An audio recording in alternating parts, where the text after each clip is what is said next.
Hey guys, it's Sonja-Leigh and welcome back to another cycle update. So currently this is my first month since my DNC in December. So we are almost through the entire cycle and we have like a little over or around a week left. I just wanted to come on here and talk about my feelings for this month on everything that I've done for this cycle, learning my body and things that I want to do differently for next month. So right now I am on cycle day 24. I am 5 days past ovulation. I had my peak OPK on Tuesday, February 4th. So ovulation happened either cycle day 19, which is what the apps put me at. Or not cycle day 9.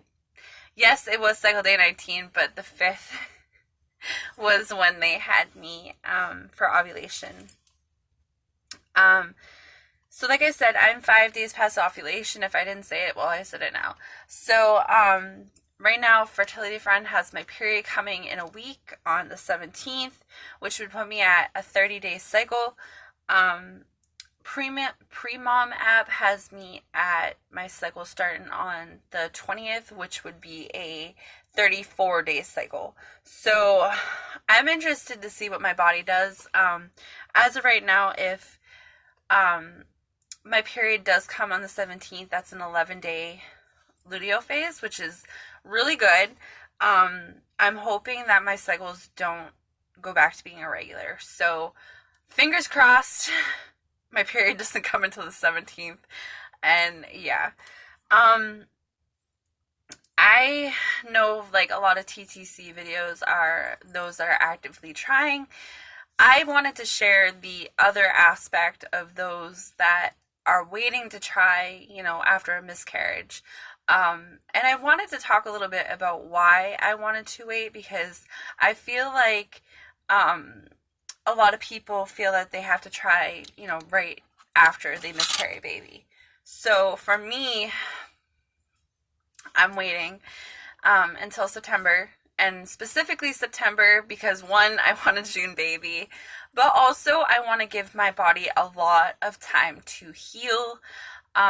As you guys might have watched in previous videos, if you haven't, I have multiple sclerosis, so I'm currently on my medication again, and I cannot get pregnant on it. And the reason why I did that was because it's forcing me to allow my body to heal, and if I'm not able to try, then that means that I have to wait.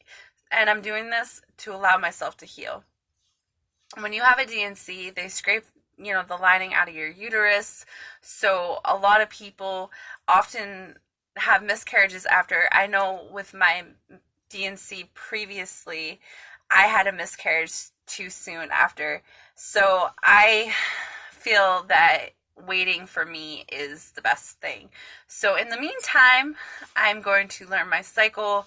I'm going to chart, and just do everything that I can so that when we get to September, I know an idea as to when my body is going to ovulate.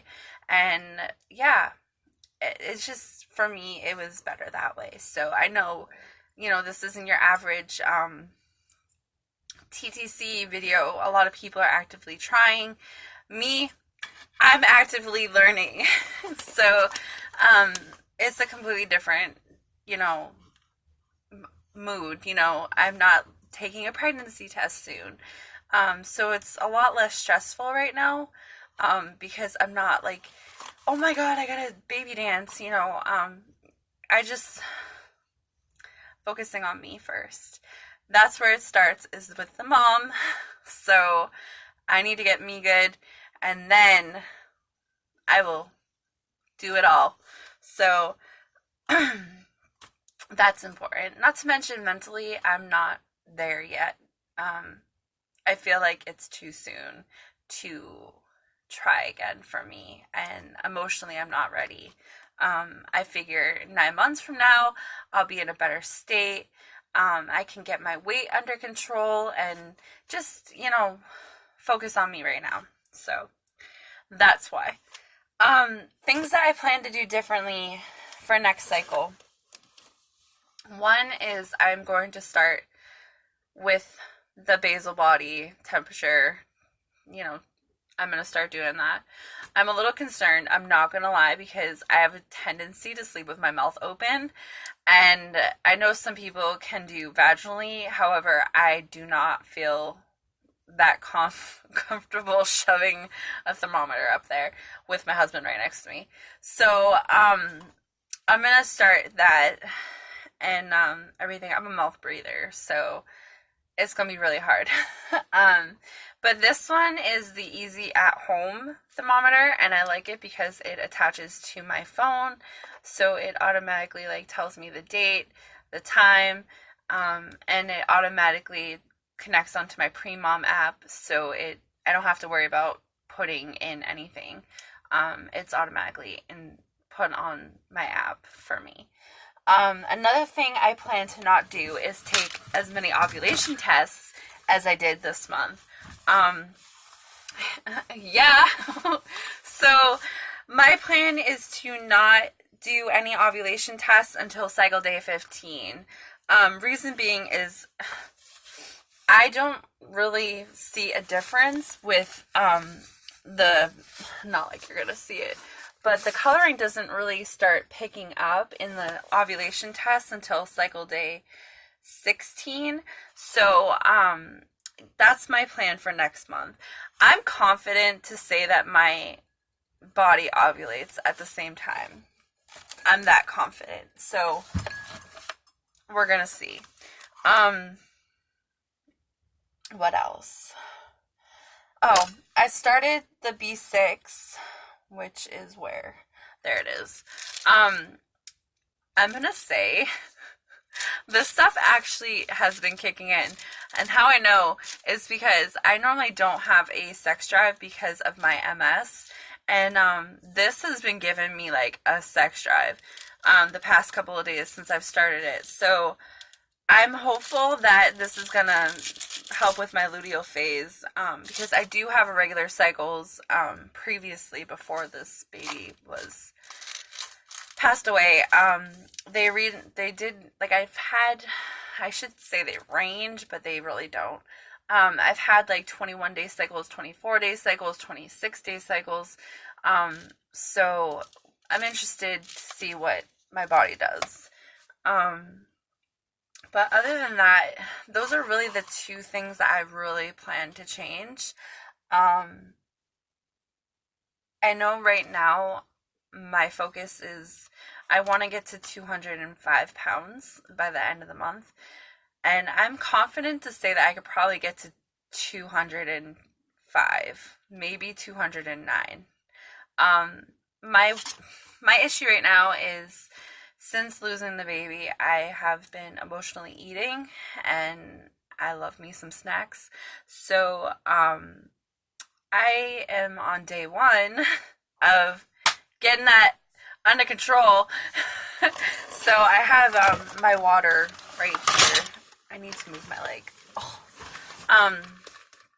So I'm gonna start drinking water a lot, and mostly when I'm like thirsty, because I'm hoping that will help me train my brain to know that I'm not hungry. So yeah. Other than that, how I feel this month is I'm pretty hopeful for, September. I just want this cycle to end, as weird as that sounds. Like, I was like, yes, let's get ready for ovulation. And ever since ovulation has happened, I'm like, okay, all right, period. I do have some concerning thoughts about this next cycle, and the reason is that when I got my period for the first time after my DNC, it was super, super heavy, and I'm supposed to work on the day that is like what is like expected for it to come. So I'm really scared about that, but I have hopes for cycle number 2. Those are my changes, though, is pretty much my diet. My basal, start doing the basal body temping and lesser OPKs. So yeah, that's pretty much it. This cycle was pretty good, I think, with the exception of my period being longer, and more confusing, but that's to be expected after the first DNC, cycle. So hopefully next month it's not like that, because it was literally like 3 days of heavy bleeding, like bleeding out, and then day of no bleeding, and then 2 days of like I wipe and there's stuff like once there and put a tampon on it and nothing happened on it. So I'm hopeful. Fingers crossed. I guess I will update you guys when cycle 2 starts. So in the meantime, I'll see you guys then. Have a great rest of the week. Bye.